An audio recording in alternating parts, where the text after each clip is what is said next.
Free audio post-production by alphonic.com. The following podcast is a deep, shallow dive production. And you're going to love it. Okay, let's go. Hey, what's up, everybody? Happy Tuesday.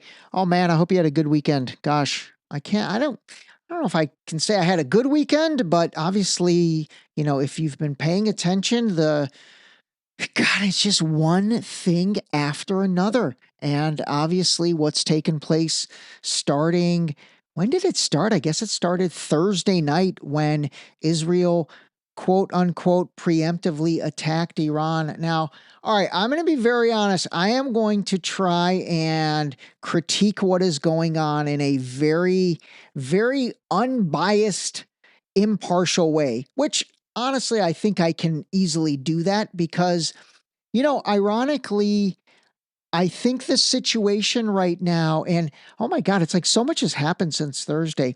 I had the episode with Greg Stoker that aired on Friday. I had that thing all queued up and ready to go. And then this situation between Israel and Iran broke out. It was maybe 6 o'clock later in the day, Thursday. And then I'm like, oh, should I pull that episode and record a new one? And I'm not going to lie, I just didn't feel up to it. So I didn't do that. So obviously I was not ignoring this situation. I just had everything already queued up with Greg's episode. But, I will say, I think I can totally talk about this from a real top level standpoint. And quite frankly, I absolutely can be objective because the dilemma that the Iranian people, like myself, or, even ones who live in the country or ones who are in the diaspora.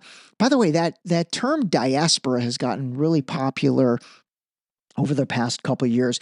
I had never really heard it used much prior to lately, but it basically refers to the portion of the home population that is living away. So like the Iranian diaspora, the Palestinian diaspora, the Israeli diaspora, the Russian diaspora. Basically, if you are from a certain country, and then it refers to all of the people that are still that ethnicity or nationality, but they live in another country. So I guess I would be part of the Iranian diaspora. Well, for the Iranian diaspora and probably many, many others with their respective countries, the challenge right now is you're kind of in a catch-22, and you're sort of caught between a rock and a hard place. And what I mean by that is, obviously so many people, they want a regime change in Iran. And that story's been going on for, probably all the way back to 2009. I don't know if you guys will remember this, but if you remember back in 2009, there was something called the Green Revolution. And this was when, I think I talked about this on No, you know what? I did not talk about this on a podcast, but I did talk about this a little bit in an Instagram story way back when. But back in 2009, there was something called the Green Revolution. I will say most of you will probably remember there was this poor girl named Neda, Neda, Neda, and she got shot protesting out in the street, and then kind of just died in front of everyone's eyes on the camera on YouTube at the time. I don't really think social media was going. Obviously, Facebook, Instagram were not nearly what they are now. But that video of Neda dying from the gunshot, where kind of you could see the blood spilling out of her, man, what a gnarly image for 2009 especially. But anyway, so since 2009, and then as recent as, what was that, a few years ago with that Mahsa Amini gal, the one again in Iran that was, she was killed. And then the women life freedom movement started. If you remember, I think that was maybe 2 years ago. And so people thought, okay, this is going to liberate Iran. Bottom line is, many Iranians have wanted regime change for a long time. So that's that's the one side. The problem is for anybody that's really obviously been paying attention or listening to this podcast for the past 19 months, the problem is it's like Netanyahu's not the guy that most people, if any, for that, well, I shouldn't say if any, because some do. But, obviously there's a big contingent who do not think that he necessarily has the interests of the Iranian people, the best interests of the Iranian people in mind. Obviously, he has his own best interests in mind. And through that process, obviously, if that ends up being, liberation of the people, great, but the problem becomes at what cost? What is the price you're willing to pay for that liberation? So for example, I'll read you something I posted on Instagram and Facebook as a story, and it actually starts off with the way my book starts off. By the way, a lot of people have been buying the book lately. It's only taken a year, although I've sold a decent amount, but for some reason I've seen a huge uptick, which is actually really nice. But if you end up buying my book, by the way, I did have a few people text me and they said, how do I do it? What's the easiest way? Obviously, you can get it on Amazon. You can get it on Walmart.com. But if you buy it off of deepshallowdive.com, then I could sign it for you. No extra charge. You get a personalized inscription from your boy. But all right, let me read you what I wrote because I think this will actually help people understand things.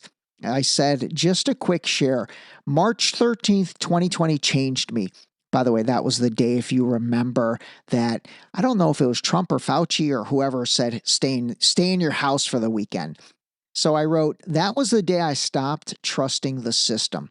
The challenge and problem right now for those of us that are from Iran and whom have paid attention the past 19 months is this dilemma.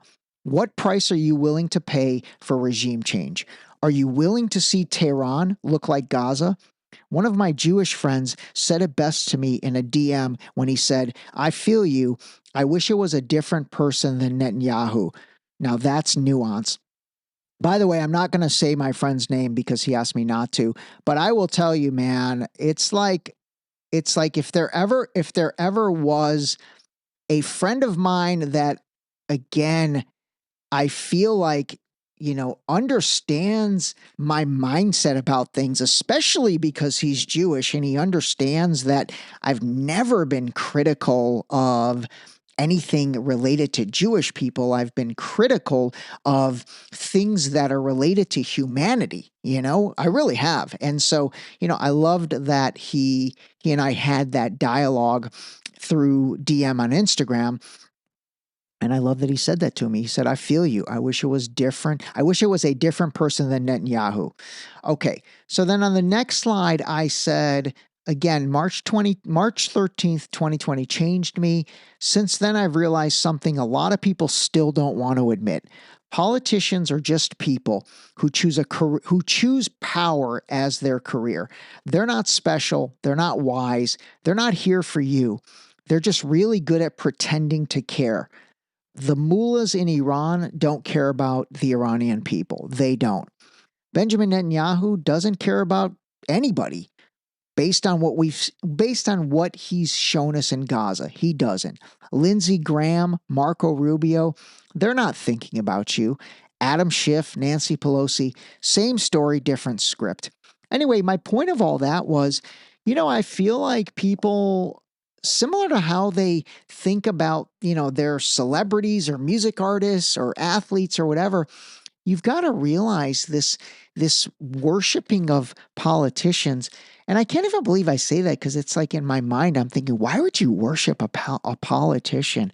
I mean, a celebrity I kind of get, like, let's say you have, I don't know, it's a Brad Pitt or a good looking female actress or an athlete. I guess I can understand that more. Like obviously Michael Jordan, Lionel Messi, you're a true fan of them and their athletic prowess is what makes you kind of worship them. But like, why the heck do people literally defend politicians more than they defend their own family members in discussion. That's pretty wild if you think about it. They defend politicians more than they defend their own family members. So anyway, that's kind of the dilemma. That's kind of the dilemma a lot of people are caught in right now, where, they want regime change, but again, to call a spade, at what price? What are you willing to sacrifice? And so obviously, I think a lot of Iranian people are kind of going through that right now.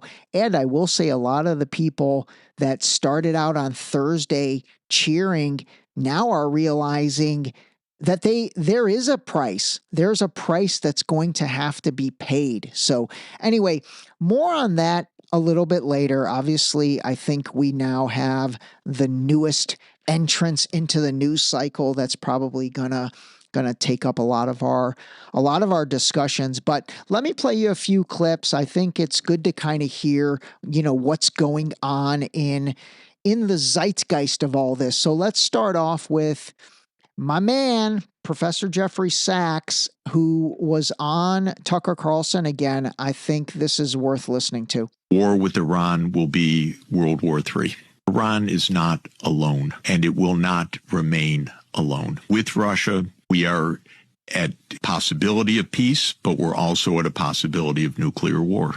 They're both very close. And if we go to war with Iran, we make nuclear war all the more likely. Do you think that the people pushing us toward war with Iran understand that? No, I think that they're following a plan, clean break, 1996, and a plan, 1991, 7 wars in 5 years, that has been deep set, and that has been Netanyahu's baby all the time. By the way, I've been meaning to answer this because ironically, I got a lot of questions, but Professor Jeffrey Sachs is actually Jewish. So he is Jewish. Netanyahu, I regard as one of the most delusional and dangerous people on the planet. He has engaged the United States so far in 6 disastrous wars, and he's aiming to engage us in yet one more. We're not standing up for Israel. We are engaging in war on Israel's behalf all over the Middle East. That's a completely different thing. Nothing that has happened in the Middle East has been for American national security. None of it. Not one of these wars. These have been Netanyahu's wars. He's really adamant about that. What's funny? I mean, obviously, you guys know I love this guy. I think he's incredibly articulate, intelligent, and very succinct when he speaks. He's talking about that whole, what was like, General Wesley Clark and, the 7 countries in 5 years and all that. Man, it's crazy how much that stuff all ties together. And quite frankly, how much people reference those things. That's pretty funny. I have to say I'm proud of myself for being on that rather early, because I think, gosh, we've been talking about that for well over a year. Anyway, I will say one thing that I don't know, personally, I'm starting to kind of move into a different mindset is, like Professor Jeffrey Sachs really does think it's all, like he thinks Netanyahu's, a baller, and he thinks he's the guy. And I don't really think that anymore. I think he's the spokesperson and the messenger. And again, I mean, I've said this before, I have to call a spade a spade. The dude is really good at his job. I mean, he wins Employee of the Month at Burger World every month practically. He is incredibly good at being a politician. Even right now when he, spins the rhetoric that he's spinning, he's really good at it. He truly is. This is going to sound funny, but I genuinely have learned things from watching the way Netanyahu. This is so funny. I've genuinely learned by watching how he spins and creates narratives. It's so funny. Not that I want to spin and create narratives, but I guess what I mean when I say I've learned is I've learned how to see the narrative, because he does such a good job of spinning it. For some reason, now that I know what I'm looking for, I don't know. It's like listening to his rhetoric has made me sharper. I guess iron sharpens iron, right?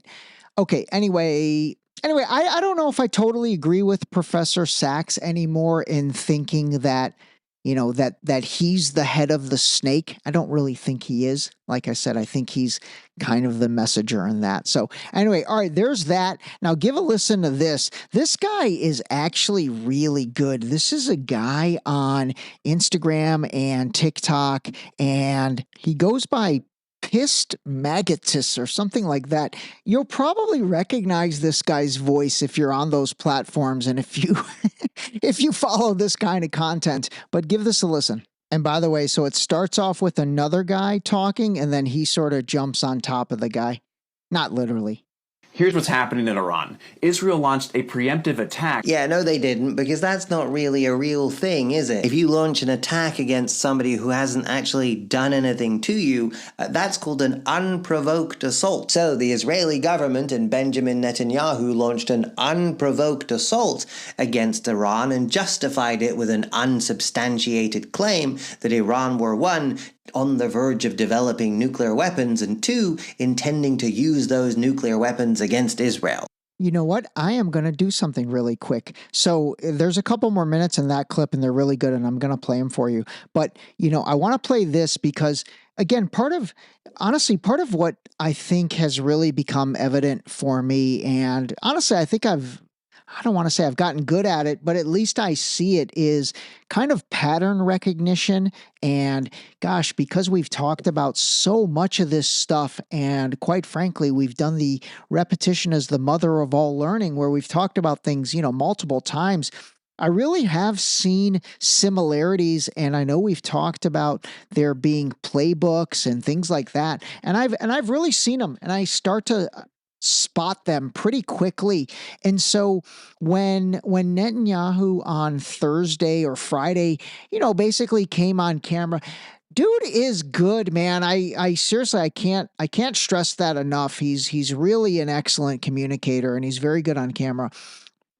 But when he came on camera to talk about, again, this, quote unquote preemptive attack, it all of a sudden, I was like, oh my God, this reminds me of something. So I put this back and forth together of what it reminds me of. And so I'm going to let you listen and see if I did a good job with it and if it reminds you of that.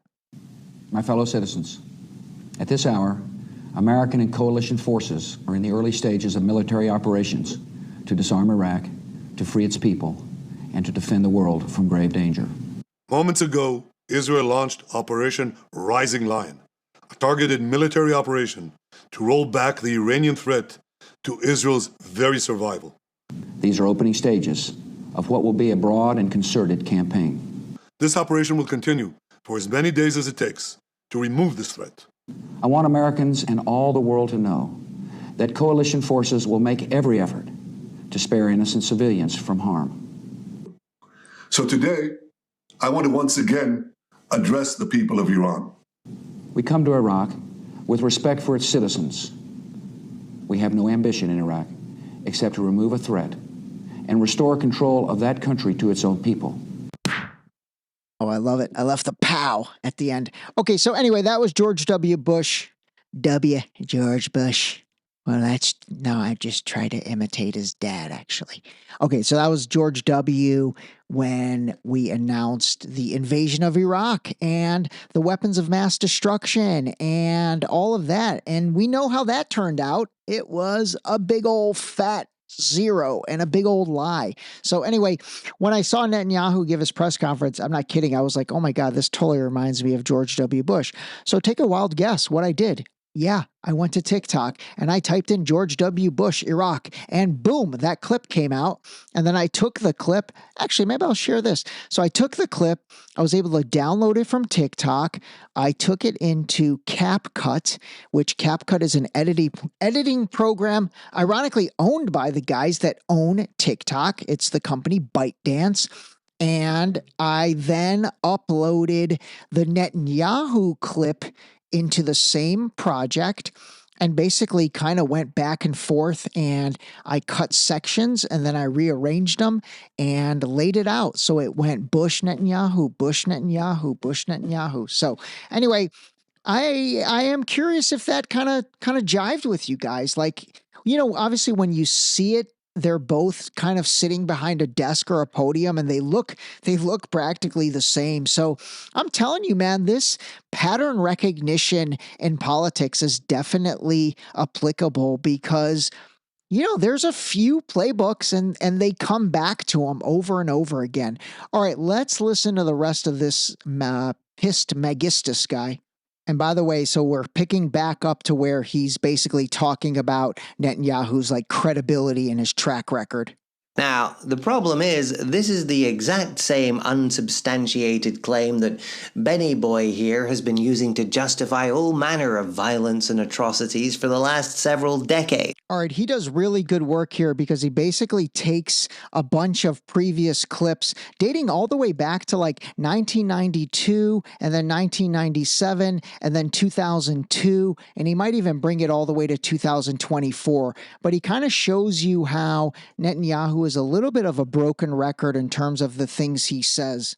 Are there any other nations that you would recommend that the United States launch preemptive attacks upon? The answer is categorically yes. Iraq and Iran. In 1992, he claimed Iran were merely 3 years away from developing nuclear weapons and were a threat that must be dealt with immediately. 3 years later, in 1995, he claimed Iran were 5 to 7 years away from developing nuclear weapons and were a threat that must be dealt with immediately. 7 years later, in 2002, he claimed Iran were only 1 or 2 years away from developing nuclear weapons and were a threat that must be dealt with immediately. Now, he made almost exactly the same claim about Saddam Hussein in Iraq. You remember that? You remember Iraq? You remember WMDs and they hate us for our freedom? You remember the obvious lies about non-existent weapons of mass destruction that it later turned out were clearly deliberately fabricated? The lie that they were on the verge of nuclear weapons, that they were an imminent threat that had to be dealt with immediately? A lie that cost the lives of thousands of American soldiers and hundreds of thousands of civilian Iraqis. It's time for us to stop indulging the lies of the obvious lying liars. And I'm not saying that you're supposed to be pro-Iran. There are plenty of valid criticisms to be launched at the Iranian government. By the way, that was incredibly well said. And that really speaks to what I tried to communicate at the beginning when I read you what I posted in stories. Again, this is like, man, it's like choosing between the lesser of two evils. And I'm going to read you a couple analogies that I had ChatGPT come up with that made a lot of sense. But I don't want that to go understated. I mean, again, I think that anyone and everyone that is basically, I guess, coming on the side of Iran right now, it's not like they're coming on the side of the regime. They're coming on side of the innocent Iranian people. And they're also coming on the side of like, hey, you know what? Iran was not the initiator of that. They did not initiate that attack. And again, saying that, they were under the imminent threat of Iran being able to have a nuclear weapon. By the way, Israel has nuclear weapons. I think we've talked about this a few different times. So it's like, why is it that one country or countries get to dictate who does and doesn't have nuclear weapons? I mean, that's a discussion right there. But then secondly, there's really no viable proof that Iran is even that close. And I really don't think they are. Again, I think that this is all coordinated, man. Maybe this was the end goal anyway. And this was the finale of those 7 countries in 5 years. And it took starting in Gaza. And then remember, they then went to Hezbollah and kind of caused havoc in Lebanon. They overthrew Bashar al-Assad in Syria. Remember that like a month or two ago. And so now we are, finishing out the 4-course meal with Iran. So maybe this has been the plan all along. I mean, seriously, that's definitely plausible. But all right, let's listen to the rest of my man, Pissed Magistus, and then I will read you some analogies. You just need to be pro yourself, anti-funneling a bunch of taxpayer money into the military-industrial complex that increases the debt and does nothing to serve the people. Anti-sending young boys and girls halfway across the world to die on foreign soil for a bunch of lies and empty rhetoric. This man wants your brothers and sisters, your children, your parents to go die and kill in Iran because it serves his interest. This man and the influences and interests that he represents want to provoke war. It is time for the people of the Western world to be very abundantly clear that this man and the influences and the interests that he represents, that he speaks for, that he acts on behalf of, are no longer welcome in our political conversation. That guy is really good. He's really good. He does a really nice job of breaking things down. All right. Oh my God. This could easily be an hour episode because I probably have 20 more clips, but you know what? I'm not going to subject you guys to that today. I just wanted to lay the groundwork. You know, before I read you these, actually, let me read you these analogies and then I'll give you my little summation.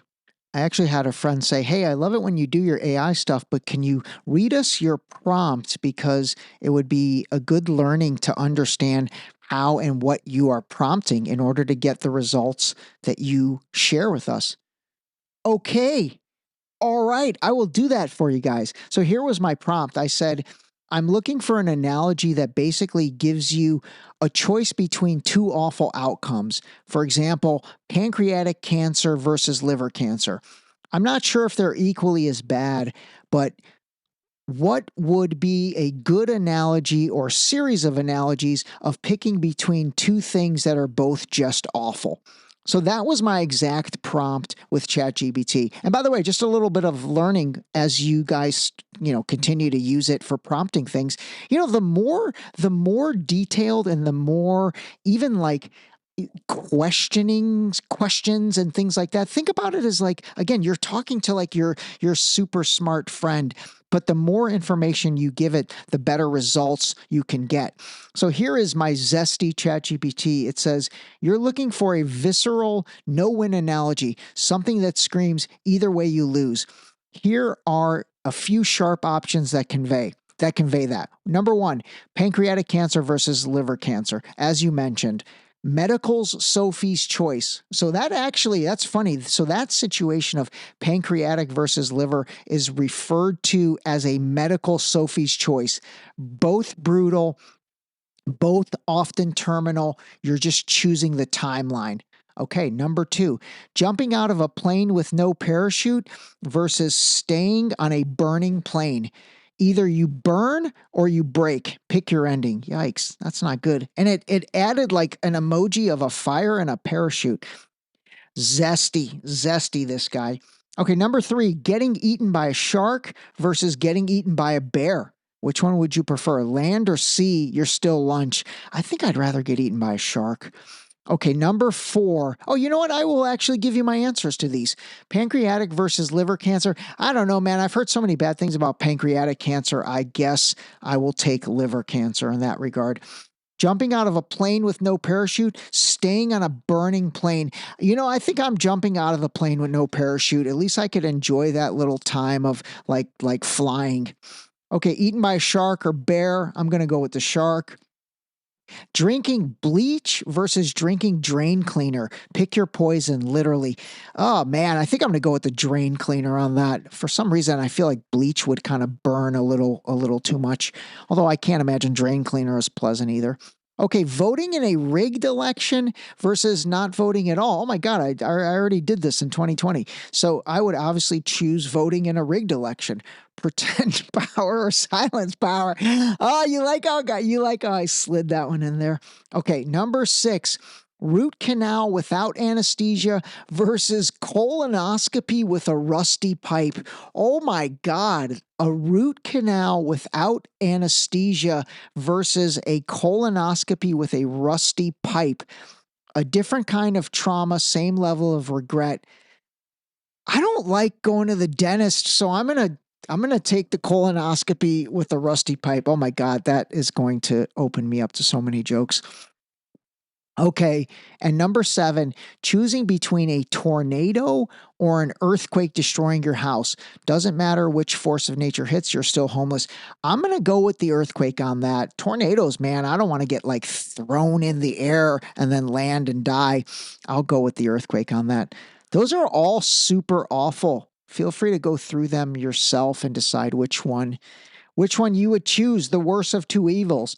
But anyway, I think that's the dilemma that a lot of Iranians, if they did not realize they were in it on Thursday, which honestly many did not, many might not have realized it on Friday or Saturday or maybe even Sunday or maybe even Monday. But as this continues, they are going to realize that is the dilemma they're in. So I am hoping President Trump steps in and kind of, brings this to an end sooner versus later. But I don't think he is. I really don't. And it's very disappointing. It's extremely disappointing. And I'm going to read you guys some things maybe in Wednesday or Thursday's episode. I might air a interview on Wednesday. We'll see. If not, I'll be back. And if I'm not back, then I'll go through this on Thursday.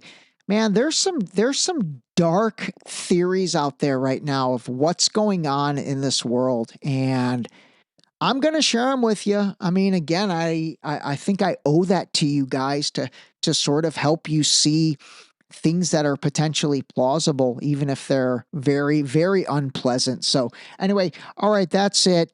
I am going to say that what I wanted to say to close this episode is I just do not want innocent people in Iran or Israel, in Tehran or Tel Aviv to have to suffer for these warmongers. And I am hoping that they won't, but unfortunately, I know that they will. So that is a shame, man. That is a real shame. Okay. All right, everybody. That's it. Call a spade a spade. Definitely call your parents. And I will see you guys either on Wednesday or I'll see you on Thursday. If I don't come back on Wednesday, you will have an interview to listen to. All right. That's it. Call a spade a spade. Call your parents. That was a great way to end it. This episode was brought to you by the new book, Deep Shallow Dive Into You. Available now on Amazon and Barnes & Noble in hardcover and paperback. Don't forget to sign up for our new mailing list on our website at deepshallowdive.com.